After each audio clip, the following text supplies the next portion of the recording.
Mafia Atiq Ahmad के सबसे छोटे बेटे अबान का शव शनिवार शाम कसारी मसारी कब्रिस्तान में सुपुर्द खाक कर दिया गया, जहां उसे उसके अब्बा अतीक, चाचा अशरफ और भाई असद की कब्र के बगल में दफनाया गया।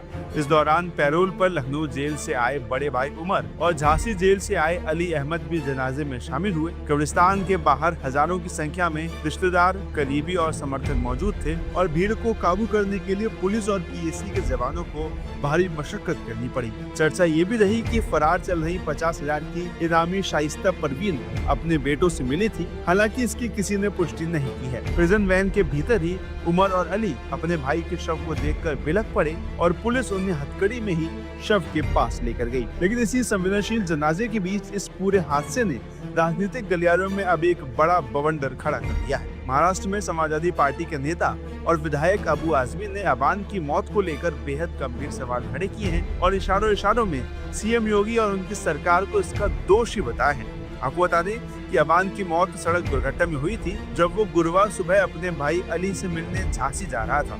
तभी कानपुर झांसी राजमार्ग पर उसकी क्रेटा कार अनियंत्रित होकर डिवाइडर से टकरा गई, जिसमें अबान और उसके साथी सोनू की मौत हो गई थी। इस दुर्घटना पर सवाल उठाते हुए सपा नेता अबू आजमी ने कहा कि जिस परिस्थिति में ये घटना हुई है उससे ये भरोसा नहीं होता कि मामले में पूरी तरह न्याय हो रहा है। घटना को लेकर अबू आजमी ने कहा कि कई स्वाभाविक सवाल खड़े होते हैं और अब तक सामने आए घटनाक्रम पर संदेह पैदा होता है। अबू आजमी ने ये भी कहा कि इस मामले की जाँच की जानी चाहिए, लेकिन जो लोग दिन के उजाले में और पुलिस की कस्टडी में गोली मरवा देते हैं वो लोग क्या ही इस मामले की जांच करेंगे। साथ ही जब उनसे पूछा गया कि घटना के पीछे कौन हो सकता है तो उन्होंने कहा कि जब किसी की मौत पुलिस हिरासत में हुई है तो इसके पीछे कौन हो सकता है। देखिए, इसकी तो इंक्वायरी होना चाहिए, मगर इंक्वायरी कौन करेगा? जो लोग खुद दिन के उजाले में पुलिस की कस्टडी में गोली मरवा देते हैं, आदमी को मर्डर कर देते हैं, वो क्या इंक्वायरी करेंगे? इंसाफ की उम्मीद नजर नहीं आती है। एक ही रास्ता है कोर्ट का, लेकिन वहां भी मैं देख रहा हूँ कि अब मैं इस पर कुछ बोल के अपने खिलाफ कोई कंटेम्प्ट नहीं करना चाहता हूँ, लेकिन संतुष्टि नहीं है। अगर एक आदमी के खिलाफ कोई चीज है, आप उसको पकड़िए ना। आपने इस मुल्क में बहुत सारे लोगों को पकड़ के फांसी के फंदे पर चढ़ाया है। अगर कोई गलत आदमी है तो उसको पकड़ के उसको कानून के मुताबिक सजा देना चाहिए, न कि इस तरह से दिन के उजाले में सरकार दिखा दे कि हम इतने बाहुबली हैं कि हम किसी की दादागिरी बर्दाश्त नहीं करेंगे और इस तरह से सामने गोली मार दी जाए। मैं समझता हूं कि लोगों को शक हो रहा है कि अब जो उनके बच्चे का एक्सीडेंट हुआ है और वो भी सरकार शक के दायरे में, नहीं कह रहा हूँ कि क्या हुआ क्या नहीं। आम इंसान के दिलो दिमाग में अतीक अहमद की फैमिली के साथ जो हुआ है, अतीक भाई के साथ जो हुआ है, इस तरह की चीजें हो रही हैं। लोगों को शक होता है कि ऐसा तो नहीं, लेकिन इसकी सही इंक्वायरी होना चाहिए। अफसोस मुझे एक लड़का जो बाहर था, जेल में भी नहीं था और अपने भाई से मिलने जा रहा था और एक्सीडेंट हो गया, उसका इंतकाल हो गया। तो आप जो शक के दायरे में सरकार है, सरकार को खुद कोई ऐसी एजेंसी से इंक्वायरी करा के सफाई देना चाहिए ताकि लोगों को संतुष्टि मिले।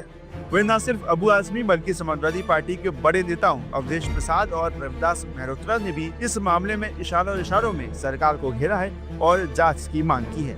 सर, समाजवादी के नेता अबू आजमी ने अबान अहमद, जो कि अतीक अहमद के बेटे थे, उनकी मौत पर सवाल उठाए हैं। बोले निष्पक्ष जांच से ही सामने आएगी सच्चाई। इस पे आप क्या कहेंगे? जांच की आवश्यकता है, जांच होनी चाहिए। अतीक अहमद जो पूर्व सांसद थे, उनको पुलिस कस्टडी में पत्रकारों के सामने वार्ता करते हुए उनकी हत्या कर दी गई थी। अब उनके छोटे बेटे की दुर्घटना दिखा करके मृत्यु हो गई है और तमाम लोग ये आरोप लगा रहे हैं कि ये एक साजिश है। तो इस मृत्यु की जांच होनी चाहिए कि अगर इसमें कोई दोषी है तो उसके खिलाफ कार्रवाई होनी चाहिए। बता दें कि अबान की मौत के साथ ही अतीक अहमद का परिवार एक और बड़े सदमे से गुजर रहा है। कभी प्रयागराज में दबदबे और खौफ के लिए पहचाने जाने वाले इस परिवार की तस्वीर आज पूरी तरह बदल चुकी है। अतीक अहमद और उसके भाई अशरफ की 2023 में पुलिस सुरक्षा के बीच गोली मारकर हत्या कर दी गई थी। उसी साल अतीक के बेटे असद की पुलिस मुठभेड़ में मौत हुई थी।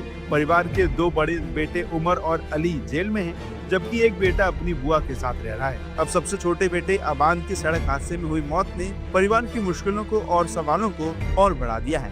पुलिस इसे सड़क दुर्घटना बता रही है, जबकि समाजवादी पार्टी के नेता घटना की परिस्थितियों पर सवाल उठाते हुए निष्पक्ष जांच की मांग कर रहे हैं। ऐसे में अब इस हादसे की जांच और सामने आने वाले तथ्यों पर सबकी नजरें टिकी हैं। फिलहाल अबान की मौत ने अतीक अहमद के परिवार की उस कहानी में एक और दर्दनाक अध्याय जोड़ दिया है, जिसमें बीते कुछ वर्षों में एक के बाद एक मौत, जेल और बिखराव की तस्वीर सामने आती रही है। बता दें कि अबान की इस असमय मौत के साथ ही अतीक अहमद का वो साम्राज्य और परिवार जो कभी जुर्म और बल पर अपनी हुकूमत चलाता था, आज अपने ही किए गए कर्मों के चक्रव्यूह में पूरी तरह तबाह और बिखर चुका है। एक वक्त था जब इस परिवार के खौफ से पूरा इलाका कांपता था, कानून और व्यवस्था की धज्जियां उड़ाई जाती थी और अपनों पर जुल्म ढाने वाले की तूती बोलती थी। लेकिन आज वो हालात बिल्कुल पलट चुके हैं और वीरान हो चुके हैं।